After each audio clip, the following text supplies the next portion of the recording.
बिस्मिल्लाहिर्रहमानिर्रहीम। अस्सलाम वालेकुम नाज़रीन, प्रोग्राम बयानिए में आपको खुशामदीद कहते हैं। मैं आपकी होस्ट हूँ सुमैरा मिर्जा। आज के प्रोग्राम में जो टॉपिक्स हम डिस्कस करेंगे उसके ऊपर एक नजर डाल लेते हैं। सबसे पहले हम बात करेंगे, वजीर आजम इमरान खान साहब ने अक़वाम मुत्तहिदा की जो जनरल असम्बली है उसमें तकरीर की है और कोरोना को लेकर उन्होंने 10 निकाती एक एजेंडा भी पेश किया है, उसके ऊपर तफसीली बात करेंगे। उसके बाद हम बात करेंगे कि इस वक्त जो पाकिस्तान में पॉलिटिक्स की जो सूरत हाल है, स्पेशली हम अपोजिशन की अगर हम बात करें तो 13 दिसंबर को PDM जो है वो दोबारा लाहौर में फिर जलसा करने जा रही है और इस दफा जो है हुकूमती रिएक्शन क्या होगा, उसके इकदाम क्या होंगे और मुमकिना तौर पर इस जलसे में क्या कुछ नया होने जा रहा है। जो आवाज़ें सुनाई दे रही हैं, कुछ इस्तीफे की आवाज़ें भी आ रही हैं, उनमें कितनी सच्चाई है और क्या ऐसा पॉसिबल है, इस पर भी बात करेंगे। फिर इसहाक डार साहब ने जो BBC को इंटरव्यू दिया है उसका पस मंज़र और उसके बाद जो कुछ भी हुआ है और जो पब्लिक का रिएक्शन आया है उसके ऊपर भी हम बात करेंगे। इसके अलावा कोरोना के वार जो है वो अभी तक जारी हैं और दिन ब दिन स्वेर होता जा रहा है और इसी कोरोना की जद में आके हमारे मुल्क के एक नामवर जज अरशद मलिक साहब जो अपने 2 मशहूर फैसलों की वजह से बड़े ज़ेर बहस भी रहे, वो भी खालिक हकीकी सजा मिले हैं। और इसके अलावा हम बात करेंगे ईरानी जौहरी जो साइंसदान है उनका कातिल हुआ, उसके बाद क्या सूरत हाल है मशरक़ वस्ता में जो इस वक्त बढ़ती हुई कशीदगी है वो क्या रुख इख्तियार कर सकती है। और इसके अलावा डोनाल्ड ट्रंप के जाते जाते ईरान के बारे में उनके क्या इरादे हैं और क्यों हैं, वजह क्या है, इसके ऊपर आज हम तफसीली बात करेंगे। अपने मेहमानों का तारुफ करवाती चलूं। सबसे पहले शुएबुद्दीन साहब मेरे साथ मौजूद हैं। सर कैसे हैं आप? ठीक हैं। इसके अलावा हामिद खान अल मशरकी साहब, खान साहब कैसे हैं आप? ठीक है। प्रोग्राम का आगाज करते हैं तो शिव साहब आपसे शुरू करना चाहूंगी। इमरान खान साहब ने जो है वो आपको पता ही है खुसूसी इजलास होता है, उसमें उन्होंने कोरोना वबा के हवाले से 10 निकाती एजेंडा पेश किया और बड़ी अहम बातें की हैं उन्होंने। आप क्या वेटेज देखते हैं उनकी? देखिए, ये इजलास जो होता है ये हर साल होता है, उसमें तमाम दुनिया भर से सरबराहान मुमलिकत जाते हैं, लेकिन इस कोरोना की बदौलत हालत ये है कि ऑनलाइन खिताब करना पड़ गया, तो लिहाजा सब कुछ कोरोना के हवाले से ही था। और जो खान साहब ने बातें की हैं पिछले वक्त इस्लामोफोबिया और दूसरी चीज़ें थी, जी बिल्कुल, लेकिन इस दफ़ा वो सिर्फ कोरोना के हवाले से बात की है। उनका बयानिया बड़ा क्लियर है। वो कहते हैं कि हम जैसे मुल्क, उन्होंने अपना जिक्र किया कि 8 अरब डॉलर हमने खर्च कर दिया है इसके ऊपर। अब हम कहाँ से लेके आए इतना पैसा? हमारे पास नहीं है। उन्होंने शुक्रिया अदा किया कि पेरिस क्लब वालों ने हमारे कर्जे थोड़े से मौखर कर दिए, कुछ दूसरा हमारे, लेकिन अब भी इसके बावजूद अब जो कोरोना की लहर आ रही है ये और ज्यादा खौफनाक है। तो इन हालात में उन्होंने तो इसको दूसरी जंग अजीम के बाद सबसे बड़ा बहरान करार दिया है कोरोना को, कि ऐसी हालत कभी नहीं हुई। लेकिन जो उन्होंने चीजें कही हैं वो चीजें बड़ी बेहतर हैं। उन्होंने कहा जी कि जो पसमानदा ममालिक हैं उनके तो कर्जे आप माफ करें या लंबी मुद्दत के लिए मुअत्तल करें, और जो तरक्की याफ्ता तो नहीं तरक्की पजीर ममालिक हैं उनके कर्जों को आप मुअत्तल कर दें या मौखर कर दें, मतलब ये आगे कर दें ताकि कम से कम वो मुल्क जिंदा रह सके। अपना इस हालात में अपने लोगों को कैसे, जिसकी मईशत रुक जाती है कोरोना के साथ, तो पूरी मशीनरी जो है वो पहिया जैम हो जाता है। सही कह रहे हैं। अब अगर एक तरफ मईशत रुक जाए तो मजदूर घर बैठ गया, इंडस्ट्री रुकते ही मजदूर घर बैठा, जो सड़कों पे चलने वाली बसें हैं चीजें सब बंद हो गई थी पिछली दफा, तो जो आलम लोगों का ये हालत ये हो गई थी लोगों की कि लोग अच्छे खासे लोग भीख मांगते सड़कों पे नजर आ रहे थे। सही है, बिल्कुल। अब भी इस तरह के लोग नजर आते हैं। देख के हैरानी हो रही थी कि ये सफेद पोश लोग हैं, लेकिन वो वहां पे खड़े हुए थे, चौकों में खड़े हो गए थे। क्या करते? अपने बच्चे को भूखा कौन मरता देख सकता है? सबसे मुश्किल काम है अपनी औलाद को भूखा मरते देखना। तो अब उस हवाले से इमरान खान से बड़ी क्लियर बातें की हैं। वो कहते हैं कि तरक्की पजीर ममालिक के कर्जे रिस्ट्रक्चर कर दो, चलो नए सिरे से रिस्ट्रक्चर कर दो, मुद्दत उनकी आगे बढ़ा दो। और फिर उन्होंने एक और जो एक बात कही है, वो कहते हैं 500 अरब डॉलर का खसूसी फंड बनाया जाए। अब ये वर्ल्ड बैंक IMF ये किस लिए है? ये सिर्फ हमारी गर्दनें छोड़ने के लिए है, हमारी रगों में से खून चूसने के लिए है। तो ये यहाँ पे ऐसे टाइम पे इन्हें ये मदद करनी चाहिए। फिर कम तरक्की पजीर ममालिक के लिए रियायती कर्ज पहले भी था। और उन्होंने कहा है कि इंफ्रास्ट्रक्चर के शोबे में 15 खरब डॉलर की वहां पर सरमायाकारी की जाए। ये बहुत बड़ी बात है। जो ये सरमायाकारी जिस इंफ्रास्ट्रक्चर का जब शोबा है, इसमें सड़क भी आ जाती है, बिल्डिंग्स आ जाते हैं, पुल आ जाते हैं, इसमें जब होती है तो उसमें बेशुमार फायदा होता है। सीमेंट, लोहा, ईंट, आपकी कौन सी चीज है, असफाल्ट, हर चीज जो है वो वहां पर पूरी इंडस्ट्रियां चल पड़ती है। 35 इंडस्ट्रियां कहते हैं अगर इंफ्रास्ट्रक्चर की बिल्ड चल पड़े तो 35। सीमेंट सबसे अहम है, और पाकिस्तान में सीमेंट हम बाहर भेज रहे हैं, वो हम अपने मुल्क में भी लगा सकते हैं। अब ये है, अब मौसमियाती तब्दीली के बारे में भी उन्होंने बात की है, लेकिन आखिर में खान साहब अपना जो असल मुद्दा है ना उससे बाज नहीं आए। उन्होंने कहा ये जो चोरों का पैसा तुम्हारे पास पड़ा है ना, ये पैसा हमें वापस लौटाओ, हमें वापस लौटाएंगे तो हमारे हालात बेहतर हो जाएंगे। खान साहब ने एंड वहीं पे किया है 10वीं कि अच्छा बात ठीक है, बात भी ठीक है, जाहिर है हमारा पैसा उनकी मईशत को हाँ जी स्ट्रॉन्ग करता है और हम भूखा मर रहे हैं। बिल्कुल। अगर किसी ने लूटे हुए हैं, आपको याद है 200 अरब डॉलर की बात हुआ करती थी, हमें तो 1 अरब डॉलर भी आता नजर नहीं आया अभी तक। 200 अरब डॉलर। असल में ये जुमला मुस्लिम लीग नून के इसहाक डार की जुबान से निकला था और उसके बाद जुबान से आम हो गया और मुस्लिम लीग वालों ने ऐसा उसके बाद रगड़ा लगाया पीटीआई को कि जी आप 200 अरब डॉलर कहते थे, लाओ ना 200 अरब डॉलर, अब मईशत को ऊंचा करो ना। लेकिन इसमें कोई शक नहीं, पैसा है, बाहर गया है, कहाँ से इतना पैसा आ जाता है? मुझे बताइए ना, आप लंदन में रहते हैं, आपको पता है ये जो फ्लैट्स हैं इनसे महंगा कोई फ्लैट है बर्तानिया लंदन में? Most expensive. बिल्कुल उनकी लोकेशन ऐसी है कि वहां पर सबसे महंगा इलाका है वो। सही कह रहे हैं तो अगर वहां पे आप खरीद सकते हो तो इसका मतलब है कि आपके पास बहुत पैसा है, वो पैसा आप अपने मुल्क में पैसा वापस नहीं, लेके आए, यही आपने कहना है कमाया, इमरान मैंने साहब का माना जो जी आपकी जायज कमाई, आपने जायबत वही करना है कि बाहर कैसे गया, असल बात ये है वो वही साबित करने कर नहीं सके आज तक। बिल्कुल। खान साहब कैसे देखते हैं वाइज और मेच्योर उनका ये जो 10 निकाती है सुमेरा, थैंक यू। बात ये है कि सबसे अहम बात जो प्राइम मिनिस्टर ने जब यूनाइटेड नेशन जनरल असेंबली में लास्ट टाइम खिताब किया तो वो इतना जिसको कहते हैं कम्प्रीहेंसिव था कि पूरी दुनिया में उसको बड़ा अप्रिशिएट किया गया। उसके बाद जब सलामती काउंसिल के इजलास को कोरोना की वजह से प्राइम मिनिस्टर ने ऑनलाइन खिताब किया तो मैं आपको फैक्ट बताऊं कि पूरी दुनिया में सबसे ज्यादा किसी लीडर की अगर तकरीर सुनी गई सदर ट्रंप से भी ज्यादा, एंजेला मार्केल से भी ज्यादा, मोदी से भी ज्यादा, तो वो इमरान खान थे। ये एक बहुत बड़ा एजाज था और इससे ये साबित होता है कि दुनिया की सारी लीडरशिप और दुनिया की पब्लिक इमरान खान को as a leader, emerging leader देख रही है, उसकी बात को सुन रही है। इसीलिए प्राइम मिनिस्टर इमरान खान अब एक स्टेप और आगे आए हैं इस तकरीर में। उन्होंने ग्लोबल एजेंडा की बात की है, उन्होंने पूरी दुनिया की इकोनॉमी, देखिए जब सेकेंड वर्ल्ड वॉर के वक्त जो हुआ उसको इकोनॉमिकल डिप्रेशन कहते हैं। रिसेशन आता है जब इकोनॉमी सिर्फ हिलती है, डिप्रेशन है जब बेरोजगारी और इंतहाई बुरी हालत हो जाती है इकोनॉमी की। इकोनॉमी को जिस अंदाज में प्राइम मिनिस्टर ने जिन नुकात के ऊपर बेस किया है, खुसूसन कोरोना को लेकर, मैं समझता हूं कि it is an eye opener for the world, दुनिया की आंखें खोलने के लिए। साथ साथ प्राइम मिनिस्टर ने जिस अंदाज में एक बड़ी खूबसूरत बात की कि जी आप वैक्सीन की जो मुनसिफाना तकसीम है ये एक अहम तरीन इश्यू है। आप ये नहीं कि वैक्सीन, क्योंकि पूरी दुनिया का पैंडेमिक है तो अब तरक्की याफ्ता मुल्क गरीब मुल्कों से फर्क नहीं रख सकते। जैसे होता है कि जी अमीर आदमी तो हर चीज ले सकता है तो गरीब आदमी को तो खाने को दवाई भी नहीं मिलनी और रोटी भी नहीं मिलनी। इसके मामले में अगर आपने पूरी दुनिया को बचाना है तो आपको पूरी दुनिया को मुसावी वैक्सीन भी फराहम करनी है। और उसके ऊपर उन्होंने कहा जिस तरह जापान ने अपने शहरियों के लिए फ्री कर दी है, उनकी पार्लियामेंट ने ये कॉन्स्टिट्यूशन चेंज किया है कि जी तमाम पेशेंट को फ्री मिलेगी कोरोना वैक्सीन। इसी तरह जितने भी गरीब ममालिक हैं या वो ममालिक जिनके बजट अफोर्ड नहीं कर सकते, उनको इस वैक्सीन को फ्री लगाने के लिए गवर्नमेंट को फंडिंग देनी पड़ेगी आलमी इदारों को। ये बड़ा अच्छा आइडिया।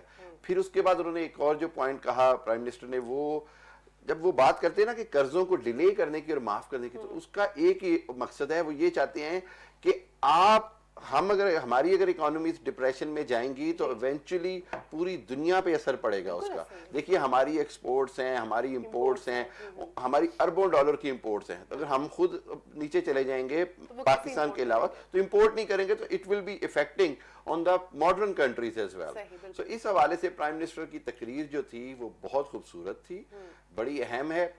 और इसके अंदर मैंने पहले शुरू में जब तकरीर देखी तो मुझे प्राइम मिनिस्टर थके थके नजर आए। अच्छा। फिर मैंने सोचा कि यार ये रात के 3 हाँ मैंने कहा रात के 3 बजे तकरीर करा रहे हैं तो ठीक है, क्योंकि जनरल असेंबली में जाके तकरीर करना 3 दिन पहले आप जेट लैग से बाहर आ जाते हैं, आप उस पे नॉर्मलाइज हो जाते हैं। लेकिन रात को इस तरह करके और उन्होंने जिस खूबसूरती से उसको कवर अप किया है, मेरा ख्याल है दुनिया इसके ऊपर जरूर इस पे कुछ ना कुछ सुनेगी और इसके ऊपर कुछ ना कुछ आलमी जो लीडर हैं वो भी रिएक्शन देंगे। एक मुल्क और है जिसने फ्री की है, रशिया ने। देखें इस वक्त हमने बरतानिया तो कह चुका कि हमने वैक्सीन बना ली है।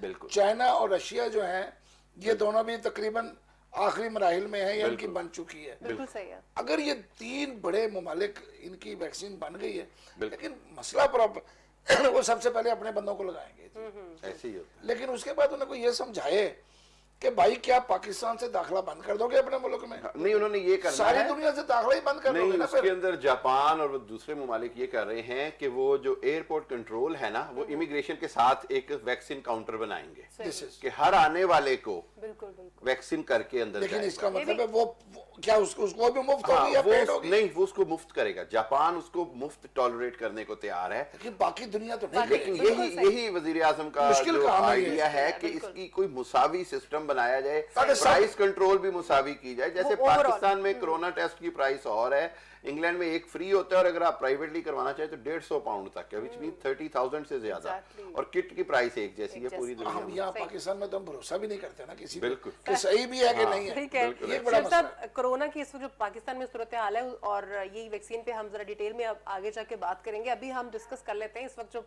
पाकिस्तान में एक वो हाइप क्रिएट हुई है पीडीएम सियासी कोरोना। सियासी कोरोना, क्या बात है, जबरदस्त। 13 दिसंबर को जनाब अब लाहौर में तैयारी है इनकी और कुछ आवाजें आ रही हैं कि मुमकिन तौर पर जो है वो कुछ इस्तीफे भी आ सकते हैं। ऐसा सुनते तो हैं लेकिन कभी ऐसा अमली तौर पर हमने देखा नहीं है। वो एक स्टोरी आई है असल में कि जो शहबाज शरीफ और हमजा शहबाज की जेल जाने से पहले जो आखिरी मुलाकात हुई है मरियम साहबा से। मरियम से नहीं, उनको तो और उसमें 3 बड़ी अहम मुलाकातें और भी हुई हैं। उस दिन सिराजुल हक साहब, सही, सैयद यूसुफ रजा गिलानी और तीसरे थे जो परवेज इलाही साहब। ठीक है, निसार से एक दिन पहले हुई ठीक थी। है, ठीक है। ये तीनों भी मिले हैं, मतलब 3 बड़ी पार्टियों के लीडर। अब जब सियासतदान मिलता है दूसरी पार्टी का तो वो आपस की सियासत की बात ही करेगा ना। उसने ये तो नहीं पूछना बच्चे शच्चे की हाल है, हाँ जी। उसने यही पूछना है। तो उसके बाद जो आखिरी जाते हुए मरियम की मुलाकात हुई है ना, उसके बारे में ये कहा जा रहा है कि मरियम एग्रेसिव है। अच्छा, शहबाज शरीफ साहब कह रहे हैं कि एग्रेशन कम करो, अग्रेसिव अबाउट गवर्नमेंट। ठीक है, देखें उनका जो प्राइम पीडीएम का है वो ये है कि सेनेट का इलेक्शन नहीं होना। ठीक है। अब सेनेट के इलेक्शन से मुराद है कि फरवरी तक सब कुछ उखेड़ दो, बिल्कुल। कोई चीज इस मुल्क के अंदर स्टेबल ना रहे, तबाही जो होनी है वो फरवरी तक हो जाए। अगर वो नहीं हुआ तो फिर तो मार्च में अगर इलेक्शन हो गया बिल्कुल, तो फिर इन दोनों जमातों के पल्ले कुछ नहीं कुछ भी नहीं रहना। रहेगा, ऐसे ही। बिल्कुल। क्यों? इन्होंने पंजाब से कितनी सीटें ले लेनी है, बाकी कहां से लेंगे? कहां से लेंगे? और ऐसे ही। पीपल्स पार्टी ने अब वो खरीदारी नहीं करेगी आपके बलूचिस्तान से, हॉर्स ट्रेडिंग कितनी करे बलूचिस्तान से। बिल्कुल। तो और ना ही वो एक मशहूर और मारूफ हमारे एक पीपल्स पार्टी के लीडर हुआ करते थे, मुझे नाम ज़हन से निकल गया, जो खुद सीट खरीद के आया करते थे, लाहौर ही में रहते थे, बड़े मशहूर थे, गुलबर्ग में रिहाइश थी उनकी। उन्होंने अपने 2 बच्चों की सीट भी खरीद ली सेनेट की। वो कहते थे हम ये है ना ये इलाका सारा फाटा से खरीद लेंगे वोट। क्या बात है।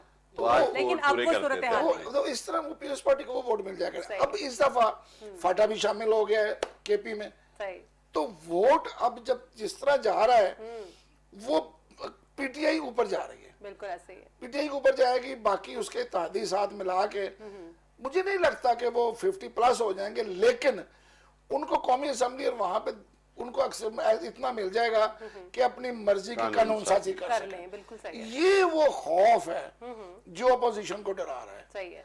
अगर ये मौका जाया हो गया तो फिर इलेक्शन अपने वक्त पे ही होगा। उनको वो ये चाहते हैं इलेक्शन। अब उसके लिए मरियम जो है वो आखिरी हद पार करना चाह रही है। बिल्कुल सही। पीपल्स पार्टी तैयार नहीं है इस्तीफे देने पे, सही है। ना वो बिल्कुल राजी है। नून लीग के पास इख्तियार नहीं है, उनके पास तो इख्तियार है ना वहां पे। जी। ये चाहते हैं, ये इस्तीफे का ऑप्शन इस्तेमाल करना चाहते हैं, लेकिन उस तरह नहीं जिस तरह लोग समझ रहे हैं। ठीक है। ये ऐलान कर सकते हैं वहां पे कि हम इस्तीफे देंगे। बिल्कुल कब देंगे ये पटारी में रहेगा, ये उसके बाद पटारी बंद हो जाएगी। ठीक है। एक साफ निकालेंगे कि हम इस्तीफे दे रहे हैं, भाई कब देने हैं ये नहीं पता। अब तो वो भी है ना कि आप इस्तीफे दे दें, स्पीकर की मर्जी है, वो कबूल ना करे, वो लटकाए रखे। पीटीआई के इस्तीफे नहीं लटकाए थे। तो अब दूसरे लेकिन सर मुझे तो लगता है इस्तीफे देंगे। लेकिन मुस्लिम लीग नून के अंदर से एक और बात है, वहां से जो मुझे पता चला है, जो कुछ दोस्तों से बात की है, वो कहते हैं वहां पे दो ग्रुप्स हैं। अच्छा। एक कहते हैं इस्तीफे नहीं देने चाहिए, और एक वो है जो मरियम के साथ हैं, वो कहते हैं इस्तीफे देने चाहिए। ठीक है। 4 करोड़ कम से कम रुपया चाहिए एक इलेक्शन लड़ने। एग्जैक्टली, बिल्कुल सही। 4-5 करोड़ कम से कम। बिल्कुल सही कह। अच्छा, मुस्लिम लीग नून वालों को तो को ठेके भी नहीं मिले पिछले 2.5 साल में कि 15% 15% 20% मिल जाए, कमाया भी नहीं, उनके पास तो है ही कुछ नहीं। वो कहते हैं अच्छा ये भी, फिर ये भी, एक तो ये गवाएं और अगली दफा कहाँ लिखा कि वो जीत जाएंगे, बन जाएंगे। बिल्कुल सही। ये तो पागलपन है। वो कह रहे हैं जी हम इस पागलपन में शामिल नहीं होना चाहते, लोग भाग रहे हैं। सही। ऐसे ही। हाँ, अब एक चीज जो है कि पाकिस्तान में जब भी तहरीक चलती है, फौज उसको बैकअप करे तो वो कामयाब होती है। इस दफा ये तहरीक फौज के खिलाफ चला रहे हैं। सही है। बिल्कुल।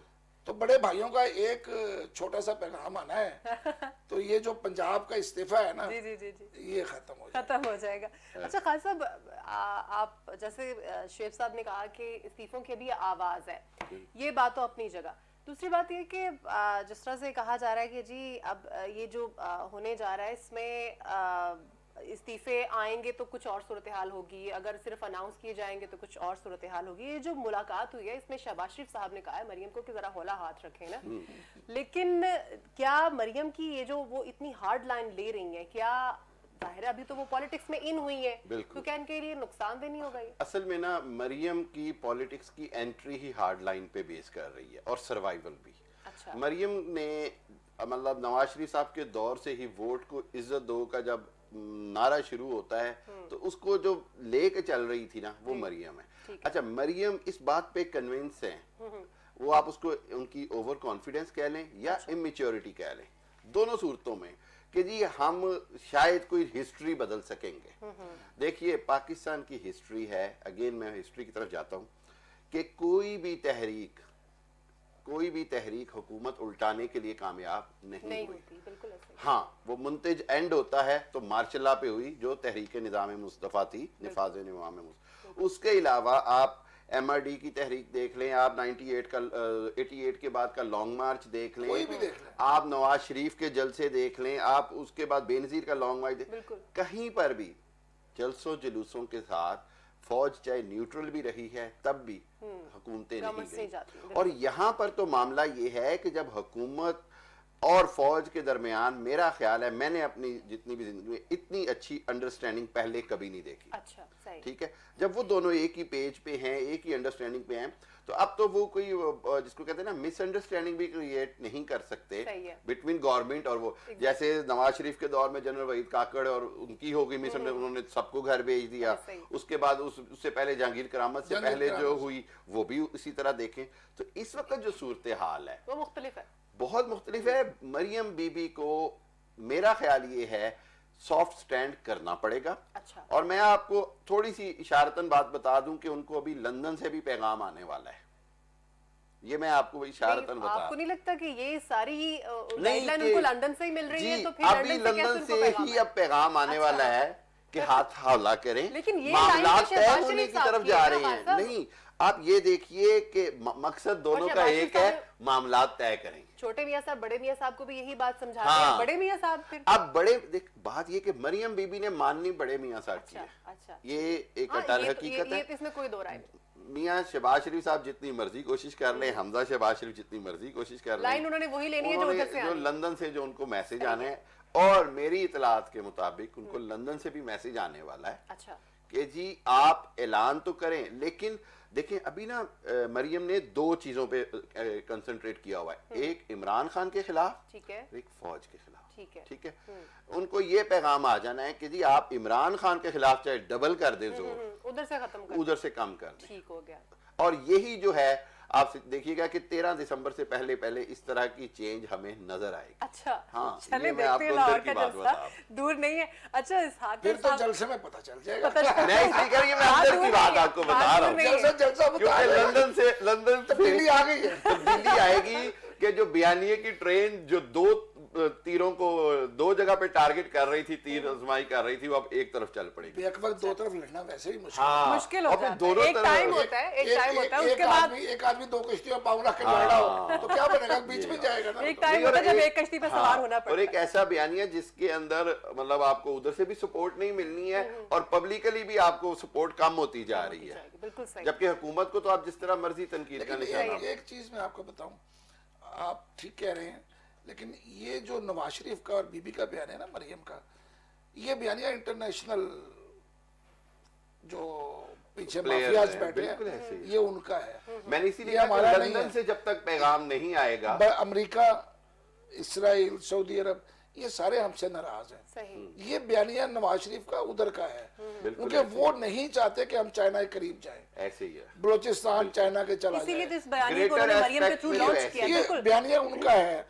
मुझे मुश्किल लगता है कि वो उनको कौन राजी करेगा इस बयानिया को बदलने पे, ये भी देखना है। यही कह रहा हूँ कि कुछ ना कुछ इन अगले 24 घंटों के अंदर कुछ ना कुछ होगा। अच्छा हाँ, चले जिसके let's see, अंदर देखते नजर आएगा थोड़ी सी। शेफ साहब अच्छी बात है। बिल्कुल बिल्कुल हमें तो स्टेबिलिटी चाहिए ना। एग्जैक्टली बिल्कुल बिल्कुल। ऐसे ही आप गवर्नमेंट के खिलाफ जो मर्जी देखिए जी, करें, जिन्होंने उनकी फैसला policies से- करना है, अगर फैसला में अगर मामला कुछ भी हो जाते हैं तो मेरा हाल नजर आना ये चाहिए। असल में एक चीज मैंने पहले भी एक दफा कही थी, आज भी कह रहा हूँ कि पाकिस्तान का ये जो हमारा पंजाब है, सबसे ज्यादा पाक फौज में यहाँ से लोग जाते हैं। आप यहाँ फौज भी आप सारे यहाँ हैं, फौज को गाली देंगे ना, बिल्कुल। तो आप अपनी जो बेसिक आपका जो बैंक है ना, वोट बैंक, हो आप सकता है इस उसको- बात को लेकर आप उसको डिस्टर्ब लंदन से जी, हाँ, बिल्कुल इस ऐसे बात को लेकर disturb लंदन से मैसेज आ बलूचिस्तान से जाए। फिर मैं लेकर- इसहाकदार साहब को डिस्कस करना चाहती किसको? हूँ। इसहाकदार इसहाकदार साहब को साहब। उन्होंने क्या किया? उन्होंने अपने साथ ही जुल्म किया, नहीं मुझे वो तो लगता है। अच्छा नहीं या हो सकता है कि अरे उनका बयानिया नहीं सुना, वो क्या फरमा रहे हैं परसों किसी टीवी एक पे और बैठे हाँ, थे। एक वेब कहते टीवी हैं वेब टीवी। कहते हैं कि वो घबरा गया मेरे इंटरव्यू से, उसको समझ नहीं आ रही थी वो क्या सवाल करे। कॉन्फिडेंस है ना, आप कॉन्फिडेंस चेक खुदा का मुझे इसहाक डार के चेहरे पे परेशानी नजर आई है, एग्जैक्टली। और मुस्तकिल वो नॉर्मल नहीं थे उस पर, क्योंकि वो ईमानदारी की बात है, यहाँ तो सवाल पहले दे दिए जाते हैं जी जी। कि इसकी तैयारी करके आ जाए। और पता होता है कि इस एंकर ने क्या ठीक है, सवाल करना क्या है। सवाल जी करना जी। अब ब्रिटिश और आप हो पाकिस्तानी, आप उसे तस्वर करते हैं कि आपसे मिलके खेलेगा। वो तो वो याद है आपको। अब तो मैं बखिया घेर मैं के थोड़ी रख सी बागे जिना में यहाँ जनाब नवाज शरीफ साहब क्रिकेट खेलने जाया करते हाँ, थे। अंपायर भी अपना, ठीक है, फील्डर भी अपना, कीपर अपना, उनका अच्छा, सारा कुछ। और बॉलर को भी था हाँ, कि कि बॉल- खबरदार तुमने विकेटों के बीच में गेंद हाँ, गिराई, बाकायदा बॉलर को इंस्ट्रक्शन होती थी कि ऑफ साइड और पे बॉल ऐसी रखनी गेंद है। फेंको जहां से मैं चौका छक्का मार दूं। क्या बात है, वो ये तो बकायदा क्लीन होता बोल्ड था। हो गए। और अगर नहीं अगर वो बोल्ड हो गए थे तो एम्पायर के था नो बॉल। तो रन आउट भी करते थे इनको, सही, बड़े सही, वाकया। तो नहीं, ये- इसहाकदार साहब की बात, वो तो क्लीन बोल्ड हो गए। तो इस तरह का इंटरव्यू नहीं था, ये इस तरह का मैच मैं- नहीं था, बिल्कुल ये ऐसे। फिक्स नहीं मैच था। बिल्कुल। ये नजर आ गया कि इसहाक डार साहब को उसने बोल्ड कर दिया ऐसे ही। और क्लीन बोल्ड किया उसने। सही। इसहाक डार साहब को ये गलतफहमी थी कि मैं उस पे इतनी मेरी क्रेजी इतनी बेहतर है, मैं ये है। आपकी जायदादें तो सारी कल खोल के दिखा दी शहजाद अकबर ने जी। कि आपकी यहाँ भी प्रॉपर्टी है, लाहौर में भी है, इस्लामाबाद में भी है, कहाँ कहाँ प्रॉपर्टी नहीं है, और आप कहते हैं सिर्फ एक घर है। मैं बिल्कुल ऐसे ही। मैं इसमें बताऊं, खुदा का। देखें ये जो एक तो एक छोटा सा मैंने जोक पढ़ा तो वो आपको बता दूं जरूर। कि जी इसहाक डार कोई टिकटॉक समझ के हार्ड टॉक में चले गए। ठीक है, ये जोक मुझे बहुत पसंद आया। इसने भी कहा है, बहुत अच्छा। अच्छा। किसी एक प्रोग्राम का नाम भी लिया गया जिसके एंड पे टॉक आता था। हाँ। उन्होंने कहा क्या कि ये भी- वो वाला टॉक है, लेकिन ये हार्ड टॉक है। ये हार्ड टॉक। लेकिन बहुत अच्छे, जिसने भी कहा ये बहुत पसंद आया। ये टिकटॉक। जो मुझे सारा चुटकुला बड़ा पसंद आया सही। कि टिकटॉक से हार्ड टॉक। दूसरी बात ये है, जो स्टीफन सकनर है ना, उसकी बड़ी हिस्ट्री है। मैं आपको बताऊं, उसने दुनिया में ना, उसने मेरा ख्याल है सबसे टफ इंटरव्यू उसने किए हैं, या लैरी किंग ने जो CNN का है। इन दोनों की खूबी पता है क्या है, इन्होंने हमेशा से रिसर्च वर्क के साथ आए हैं, ठीक है, और पॉपुलर इंटरव्यू किया है कि जी पब्लिक की क्या क्वेश्चंस हैं। सही, इस मतलब मैं आपको बताऊं, इसने जब इंटरव्यू किया ना इमरान खान का, जी। तो उसने उसमें इमरान खान की बड़ी क्लास लेने की कोशिश की। की कि आप तालिबान की हमायत करते हैं। यानी इमरान खान को इंग्लैंड के अंदर उसने तालिबान का हमायती साबित तालिबान करने। खान कहलाता रहा है वो। हाँ, नहीं लेकिन मतलब स्टीफन सकनर खुद कह रहे हैं, स्टीफन उसके जवाब में इमरान खान ने जितना अच्छा जवाब दिया कि वो लिटरली चुप कर गया। बिल्कुल। ये होती है कैपेबिलिटी, और आपका अगर Statesmanship और है अगर ये। आपका नैरेटिव ठीक हो, आप सच बोल रहे हो। तो खास अब इसहाक डार को नहीं पता था कि ये क्या मैं कहता हूं, अब इसहाक डार को क्या था कि यार 2-3 अखबारों ने छाप दिया कि मैं तो बेस्ट वजीर खजाना था। हाँ जी। वो इसी चक्कर में चले गए कि यार उसने मुझसे तारीफ पूछना होगी है। मेरी। उनको ये नहीं पता, उनके पीआर ने छपवाया था कि बेस्ट वजीर। हाँ, जो भी था उसको तो यही कहा गया, देखो जी सारा छप गया है। अच्छा, अब इसहाक डार साहब से बंदा पूछे कि यार आप बेसिक जो क्वेश्चंस है ना, बेसिक क्वेश्चंस आप उनका मतलब स्ट्रेट अवे भी आंसर नहीं दे सके। बिल्कुल ऐसा ही, चाहे वो उनकी एसेट्स के बारे में हो, पजल होगा ना, चाहे वो किसी और एक मजे की बात बताऊं, इसहाक डार साहब के इस इंटरव्यू, मैंने एक प्रोग्राम और में भी कहा है, जी इसहाक डार साहब के इस इंटरव्यू ने नवाज शरीफ साहब को भी फंसा दिया है, बिल्कुल, और डैमेज खुद इसहाक साहब, बहुत और damage सर किया। इमिग्रेशन रूल्स में फंसा दिया है जी। इनकी अगली जो इमिग्रेशन होनी है ना, इनको बड़ी मुश्किल पड़ जानी है। नवाज शरीफ साहब को साल पूरा हो रहा है। जी, बिल्कुल ऐसा है। एक तो 6 ये कि महीने उसने- कोरोना की वजह से हाँ, मिले थे। उसने मान लिया कि मैं 3 साल से हूँ। दूसरा, उसने शुरू में कहा जी, बड़ा प्राउडली कहा कि जी मेरा नाम पनामा में नहीं आया। इस एक जुमला ये नवाज शरीफ साहब के लिए ये चार्जशीट है। ये उनको डैमेज कर अच्छा, वो दिया, 3 बिल्कुल साल से बेकार मैं इलाज करा रहा हूँ। हाँ, अच्छा, उसने अब वो कहा देखा जाएगा इलाज का उसने हो रहा है। कहा, वो हंस पड़ा ना कि यार इतना तू फिट एंड हेल्दी है और तू कह रहा है तू ट्रैवल के काबिल नहीं है या प्रोसिक्यूशन फेस नहीं कर सकता, और ये वो। तो इस हवाले से ना सिर्फ ये पाकिस्तान में उनको डैमेजिंग किया है पॉलिटिकली, ये इनको जो इसको कहते हैं पॉलिटिकली भी, और इनका जो लीगल ग्राउंड वहां पर जिस ग्राउंड पे ये वहां बैठे हुए हैं, ये उसके ऊपर भी डैमेजिंग हुआ है, उसके ऊपर कंसिडर होगा। और अब इनका फरवरी में जो है वो रीअपीयरेंस है अपीलों की, क्योंकि नवाज शरीफ साहब का पासपोर्ट खत्म हो रहा है फरवरी में। उससे पहले या तो नवाज शरीफ साहब को बाय लॉ वहां असाइलम अप्लाई करना है, या क्योंकि इश्तिहारी करार दे दिए गए हैं तो नया पासपोर्ट इशू नहीं हो सकता। इससे एक बात बताएं, असाइलम लेने के बाद वो पाकिस्तान की लीडरशिप कैसे करेंगे? किस मुंह नहीं, से? पाकिस्तान का लीडर कैसे कहलाएंगे? Exactly. एक शख्स जो बरतानिया में पनाह मांग रहा है, वो पाकिस्तान का कैसे सर, लीडर है? और बरतानिया की मतलब मैं कहूंगा ये सबसे बड़ी बुराई है कि वो हर बंदे को कह देता है ले लो मुझसे asylum। वैसे मतलब भी- चाहे अल्ताफ हुसैन हो, चाहे फिलीपीन का मार्कोस हो, चाहे जनाब कोई भी हो, तो वो वेनेजुएला का कोई बंदा हो, लीडर हो, वो हर एक को सबको देता है। हाँ। लेकिन एक बात याद रखें, अमेरिका और इसराइल के जिस एजेंडे की बात मैं कर रहा हूँ, बरतानिया उसका हिस्सा है। जी, इसीलिए कह रहा हूं, लेकिन इससे इनकार नहीं है कि नवाज शरीफ साहब के लिए, इसीलिए मैं कह रहा हूं बहुत नेगेटिव कि होगा ये। आइंदा हफ्ता 10 दिन में नवाज शरीफ साहब को अपने अगले 2 से 3 महीने का प्लान करना करना है। होगा। और मेरा ख्याल है कि उनके वकला ने बाकायदा उनको समझाया होगा कि देखिए, अब जब हमने अगला केस पेश करना है तो सिंपल आपका ये इंटरव्यू जब चलना है ना, तो देखें एक बात, मैंने वहां as a head of jury serve किया है, ठीक है, यानी वकालत में जज के उस तरफ बैठ के एज ए जज देखा है, कोई माफी नहीं होती। मतलब बंदा ये भूल जाता है कि सामने वाला कौन है, कैसे बैठा है। उसने देखना है मेरिट पे क्या आ रहा है। 3 चीजें मेरिट पे आ जानी है कि जी ये झूठा है, क्रेडिबिलिटी नहीं है, डिस्क्रिपेंसी है, खत्म। उन्होंने कहना जी वापस जाओ। अब चूंकि इनका पासपोर्ट जो है इश्तिहारी हो गया है, ये पाकिस्तान के अलावा किसी और मुल्क का ट्रैवल नहीं कर सकते। पाकिस्तान का लॉ भी ये है और इंग्लैंड का लॉ भी यही है कि वो सिर्फ महीने जो है हाँ जी, सऊदीया जाने का ऑप्शन, ये जो इतना आखिरी 2 महीने ही हैं। जी, ये शुएब साहब, ये जो इतना पिट रहे थे ना कि इश्तिहारी करार ना दिए जाए, इसका मकसद सिर्फ ये था कि इनका सऊदीया का रास्ता खुला रहे। अच्छा, आपका मतलब ये है कि सऊदीया में महल की सफाई शुरू हो गई? हाँ, नहीं हो सकती ना, अब ये रोला हो गया। नहीं, अभी चले जाएंगे ना, हाँ, फौरी अभी तौर- चले जाएं तो फौरी चले। तौर पे नहीं, लेकिन अब इश्तिहारी दे इश्तिहारी दिया करा ना, दे दिए गए, तो इसलिए वो travel पाकिस्तानी पासपोर्ट पे ऊपर ट्रैवल भी नहीं कर सकते। सिर्फ पाकिस्तान ट्रैवल कर सकते हैं।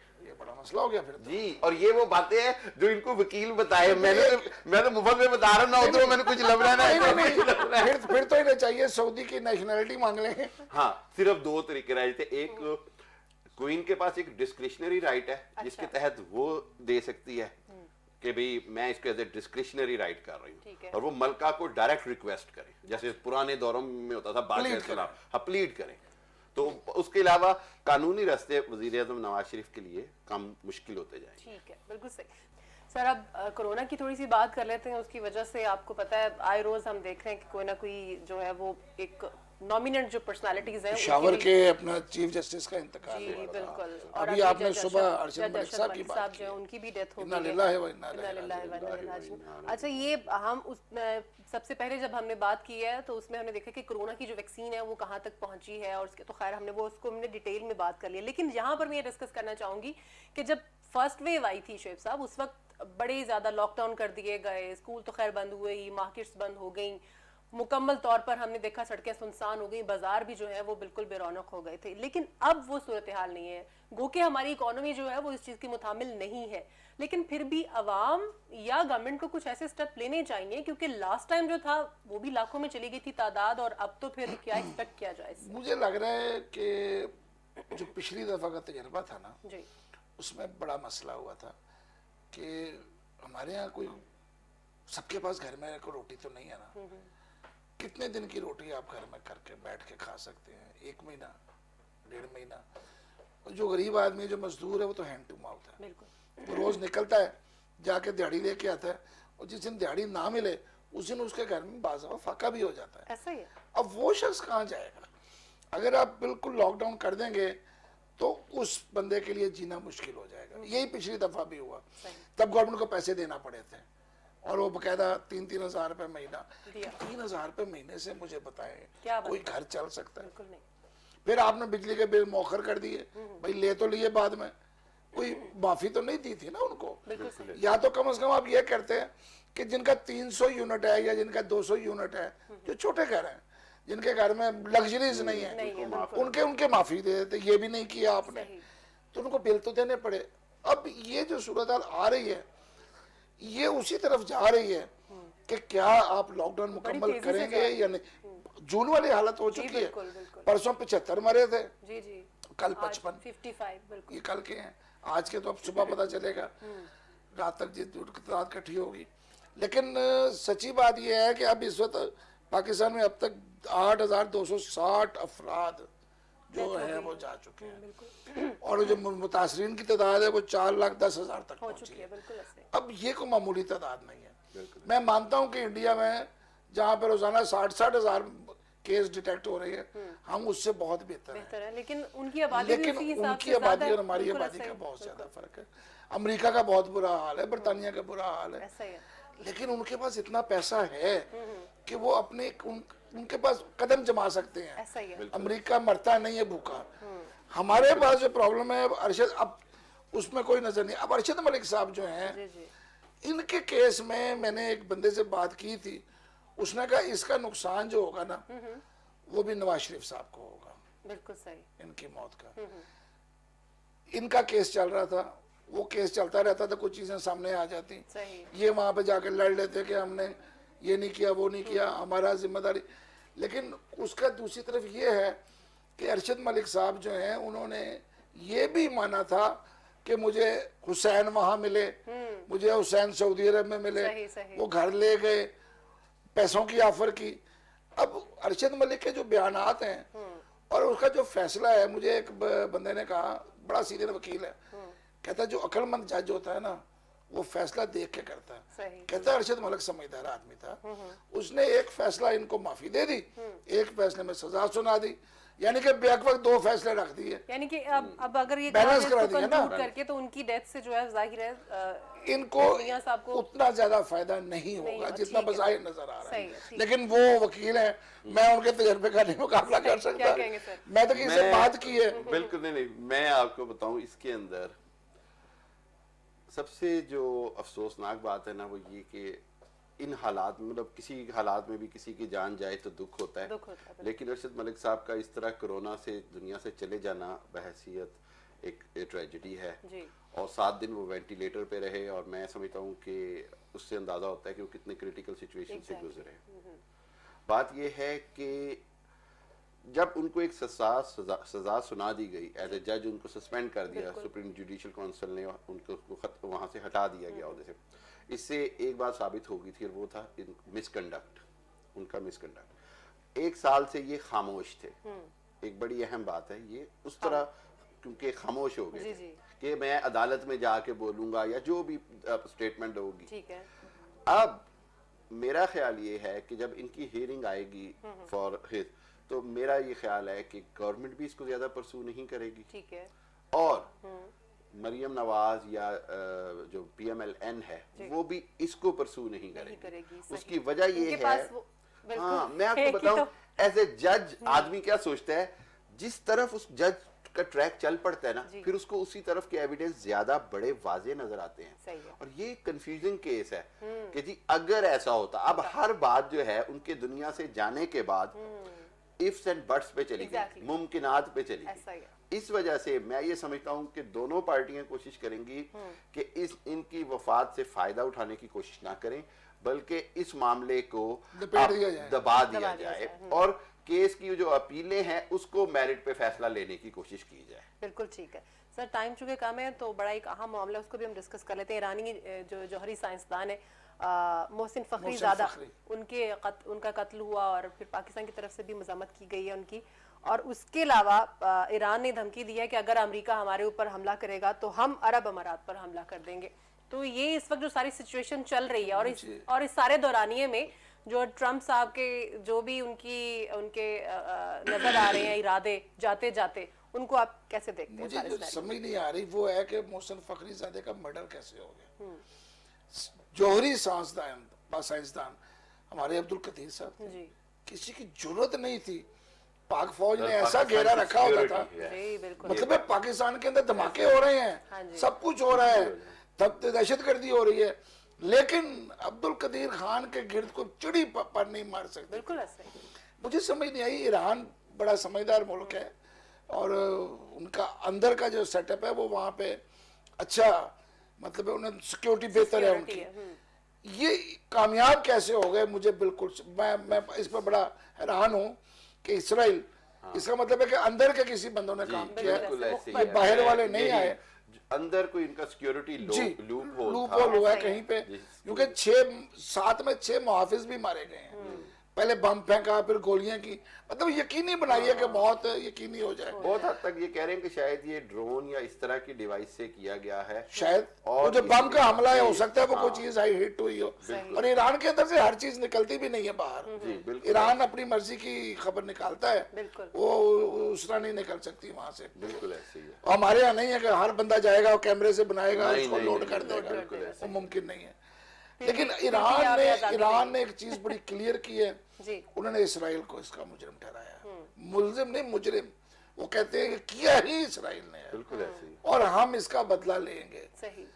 अब दूसरी तरफ ट्रंप घर जा रहा है, पिछली दफा भी हमने बात की थी कि ट्रंप ने कहा था मैं जाते जाते कुछ करके जाऊंगा। बिल्कुल ऐसे। मुझे लगता है जाते जाते कुछ किया तो है उसने, चाहे इसराइल के जरिए किया चाहे खुद किया, लेकिन बहरहाल ये अटैक डायरेक्ट एटॉमिक प्रोग्राम के ऊपर है। बिल्कुल कि एक शख्स जो है जिसकी उन्होंने बात की थी वो कर ली, जो करना चाहते थे वो किसी हद तक कर लिया उन्होंने। बिल्कुल। लेकिन अगर अभी अमेरिका ने कोई गलती की तो एक बात आप याद रखिए, अमेरिका के एसेट्स जो है ना खलीज के अंदर फिर रहे हैं। बिल्कुल सही। और ईरान के अगर आप बेवकूफ 10 मिसाइल मारे तो आप कितनों को हिट करेंगे, रोक लेंगे।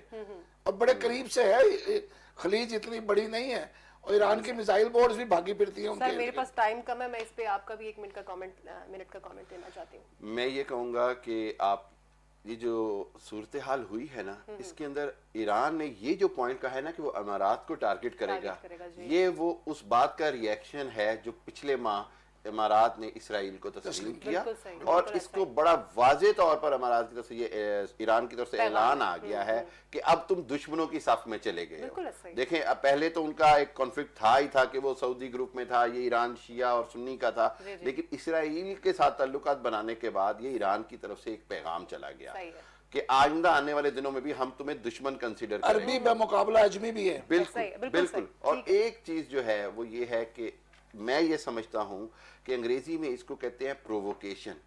ये प्रोवोकेशन की गई बिल्कुल सही है है। और ईरान की समझदारी यही है, जो कि उनके प्रेसिडेंट ने भी कहा कि हम एकदम इनके जाल में नहीं फंसेंगे, सही। हम बदला जरूर लेंगे लेकिन ट्रैप होके नहीं लेंगे, क्योंकि अगर अभी कुछ होता है तो ये चिंगारी जो है ये पूरे खित्ते को लपेट में ले लेगी। सकते हैं, और बिल्कुल। ट्रंप के जाने के बाद सूरत हाल किसी और तरह की वो तो फिर होगी। बिल्कुल सूरत हाल बिल्कुल। जिसकी एनालिसिस आ रहा है सामने, वो तो सूरत हाल काफी जो change बाइडेन होती हुई आपका दिखाई मतलब दे है रही काम रहेंगे, ठंडे रहेंगे, कुछ नहीं, हुआ तो हाँ, जो बाइडेन ईरान से एटमी डील को रिस्टोर करने की कोशिश करेगा, करेंगे, बिल्कुल इसराइल का जो वो इतना और एकदम यही तो हवा बन रीजन गया है, वो यही तो नीचे रीजन चला है गया। कि उस वक्त ट्रंप टाइप से जो है पहले वो वो कुछ डील ना हुई कुछ थी। करके बिल्कुल। जाना चाहते हैं। बहुत शुक्रिया शुएबुद्दीन साहब आपका भी, हामिद खान साहब आपका भी, आज के प्रोग्राम में डिस्कशन के लिए। नाज़रीन, आज के प्रोग्राम से इतना ही। हम उम्मीद करते हैं कि आपको हमारा प्रोग्राम पसंद आया होगा। अगर आपकी कोई सजेशंस हैं तो आप हमें कमेंट कर सकते हैं, हमारे प्रोग्राम को लाइक कर सकते हैं। आपका रिस्पांस हमारे लिए जो है वो बहुत अहम है। सुमेरा मिर्जा को इजाजत दीजिए, अपना ख्याल रखिएगा। अल्लाह हाफिज़।